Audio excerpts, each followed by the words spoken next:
अस्सलाम वालेकुम दोस्तों। मुझे अपनी दो बड़ी वीडियोस को डिलीट करना पड़ा जो कि बहुत ही ज़्यादा चल रही थी।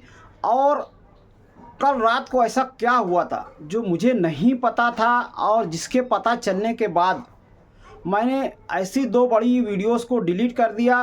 तो चलिए इस बारे में बात करते। तो मैं हूं फैयाज़ अहमद अंसारी और आप देख रहे हैं फैयाज़ ब्लॉगर चैनल। और मैंने जो है कल रात क्या हुआ था इस बारे में बताता हूं। कल रात को जो है टीचर्स की एक टीम जिनसे मैं आमतौर से राबते में रहता हूं और उनकी रहनुमाई में वीडियोस वगैरह भी बनाता हूं, तो उन लोगों ने मुझसे एक मीटिंग की दरख्वास्त की और मैं उनके साथ गया।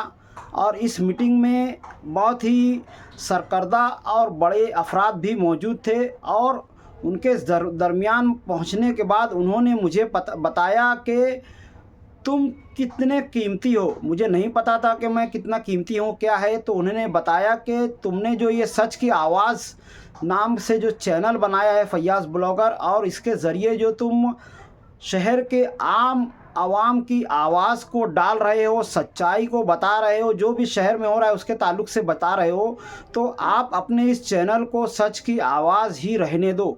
आप इसको कोई यूट्यूब वाला गुंडा करके ना बनाए तो ज़्यादा बेहतर होगा।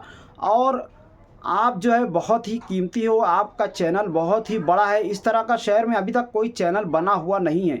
और आपने जब ये बनाया तो शहर के बहुत सारे लोगों को आपसे बहुत ही ज़्यादा उम्मीदें वाबस्ता हो गई और उन्हें आपकी कदर है। लोग आपको देखते हैं, आपको मानते हैं और ये भी मानते हैं कि सच्चाई के ताल्लुक़ से यूट्यूब पर अगर कोई डालने वाला है, इस ताल्लुक़ से वीडियोस बनाने वाला है, वो तो सिर्फ़ और सिर्फ आप हो।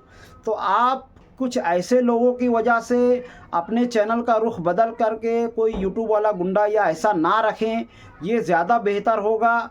आप अच्छाई के लिए, सच्चाई के लिए लड़ रहे हो। आपको किसी को कुछ साबित करने की ज़रूरत नहीं है कि आप किसी से डरते नहीं हो वगैरह।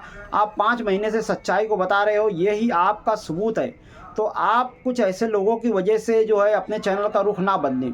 और मुझको उनकी बातों में वो सच्चाई लगी कि मैंने सोचा कि सही बात है, और उनके कहने पर मैंने अपनी दो बड़ी वीडियोस को डिलीट किया।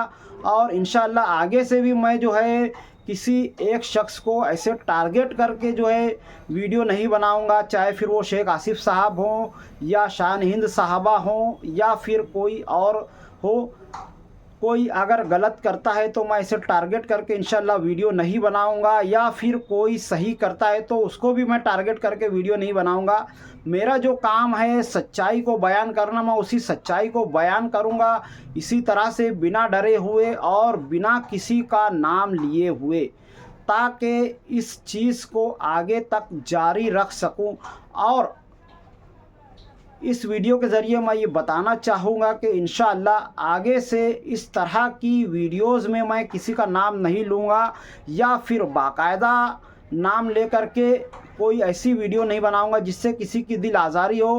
क्योंकि मेरा जो चैनल है इन सब चीज़ों से काफ़ी ऊंचा है और इसका एहसास मुझे हमारे यहाँ के असातिज़ा कराम ने बताया, और ये बताया कि तुम शहर के लिए कीमती हो। और इस तरह के जो लोग हैं वो तो आते जाते रहेंगे, पर सच्चाई की आवाज़ उठाने वाले तुम पहले आदमी हो। तुम्हें इस तरह से कोई ऐसी बातें नहीं करनी है जिसकी वजह से लोग जो है ये सोचे कि एक बंदा सच की आवाज़ को उठा करके ऐसा ऐसा हुआ। बेहतर यही है कि मैं जो है अपने काम को बहुत ही आगे तक ले जाऊं, जहां तक उन्होंने मुझे समझाया है। और ये भी कहा है कि आइंदा से अगर आपको हल्की सी भी कोई तकलीफ़ हो तो आपको पुलिस वगैरह के पास जाने की कोई ज़रूरत नहीं है, बस आप एक फ़ोन घुमा देना। और इसी के साथ ही मैं अपनी बात को ख़त्म करता हूं। और इंशाअल्लाह आप लोगों का साथ रहा तो मैं इसी तरह से और सच्चाई को बयान करता रहूँगा। तो आज की वीडियो में इतना ही, मिलते हैं अगली वीडियो में, तब तक के लिए खुदा हाफिज़। अस्सलाम वालेकुम वरहमतुल्लाहि वबरकातुहू।